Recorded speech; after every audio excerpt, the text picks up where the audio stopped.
Jem, it's I was sitting next to you today. We've just drawn 1-1 away at West Ham. They actually were so confident going into this game. We had a fan call in on TalkSport and said they're going to win 4-0. They're so confident. And you can't blame them. The way we're playing, anyone would be confident playing against us. Yeah. I mean, what can you say? You know, we came here today just wanting the win. Do you know what I mean? It wasn't really too much about performance, even though we want to start seeing that. I think we need to give it a bit of time. You know, I'm happy with the lineup in general, with Madueke, João Felix back, Enzo in the team, Mudryk on the left.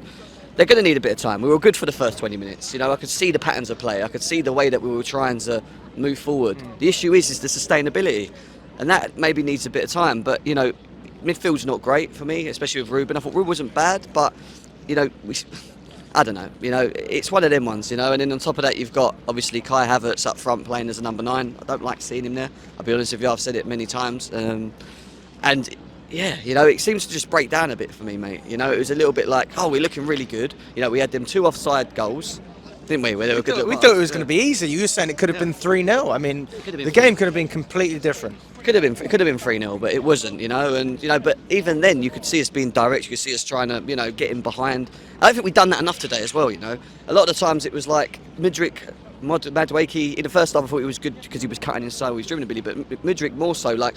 He's hanging the wing, but he's not going. You know, he's not driving into space behind. And I need to see more of that. You know, that's how we're going to stretch teams. That's how we're going to create spaces for people to run into and have more chances in front of goal. I just think these things maybe need a bit of time. You know, but Enzo Fernandez, mate. What can we say about Enzo? You saw the way I was next to you when I was talking about him. You were just complaining about the midfield. Yeah, no, but yeah. I mean, we're next to him, you know, next to him specifically, you know. But him, for me, he's just class. But you could just see it. I mean, that goal, the way he just over the top to João Felix and finished that, and even throughout the whole game, you know, I always thought that his standards on the pitch were just there, around the pitch, breaking play. You know, what I love about him is the fact that he's so progressive. He gets the ball and he looks forward every time. You know, one of the things we criticised Jorginho for is that when we gave him the ball in midfield, he wouldn't do that and it would slow us down. Now we've got someone that's going to do that more, and he is he's going to get better and better at Chelsea, but we need to also have players that I think are going to allow him to continue to do that. I don't want him to, like what we saw when we had the substitutions, Conor Gallagher comes on, but by doing that, you're asking Enzo to play deeper. I don't want to see him deeper. I want to see him being able to get around the pitch, control the game, and then use his ability of being able to, you know, break down teams. And that's what he did, you know. And I thought he was class, mate, to be honest. Really, it's not just the creative aspect either. As you said, it's the way he breaks up the play. I mean, I mentioned briefly that he'd given the ball away a number of times, but you came back and you said, well, he's winning it back. And you're spot on when you say that, to be fair. And actually, I think Havertz was similar. I think he was pressing well. You know, it's not like we were sitting deep and not trying to go forward, but it's when we had the ball, we just didn't do enough with it, especially in that second half. The worst player on the pitch for me today was Cucurella, hands down. He looked lost. He looked like he didn't know. Yeah, he didn't know where he was, in my opinion. You know, he's that first goal that they scored. You know, I just felt like he should have pressed, and he's allowing people to come at him and cross the ball in the box, which is inviting pressure. You know, and they targeted him. That's the truth. They actually targeted him most of the game, and he was a weak point for us. And you know, and that's a problem for me. And I don't know whether it's the ability of the player, whether it's just a lack of confidence from the player. But from what I've seen of Cucurella, I was not impressed one bit. And if Chilwell can get back fit enough, quick enough, I think we need to get him in and at least give Cucurella a bit of a break. Or use Lewis Hall, man.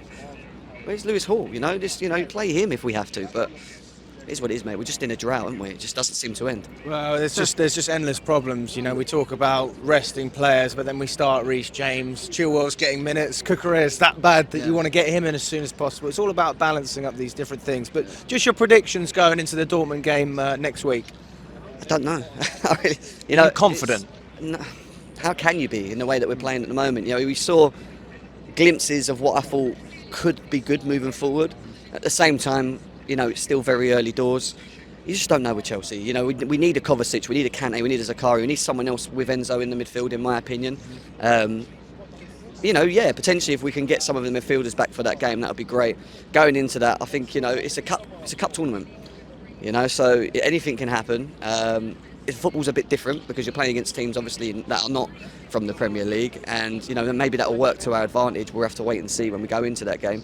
But yeah, you know, other than that, Potter substitutions weren't too great, mate. today, in my opinion, in terms of Conor Gallagher coming on as well. Even like, I know he took Madueke off, and we said this, he took Madueke and Mudryk off. I think he should have at least left one of them on. We lost all of our pace, didn't we? Put Mason Mount on the left. Like, why are you putting him on the left? I don't like, no. Not for me anyway. And with Conor Gallagher in the pivot, we've seen before, it doesn't work. It's not good. And we should have had a penalty, by the way. We should have had a penalty. And we were done. What's the point of having VAR? Oh, apparently when it's Chelsea, they don't check it by the looks of it. It seems to they turn a blind eye to us, but it is what it is. I ain't going to be able to go into it. It is 1-1, we move and we go into Tuesday, mate. I look forward to it.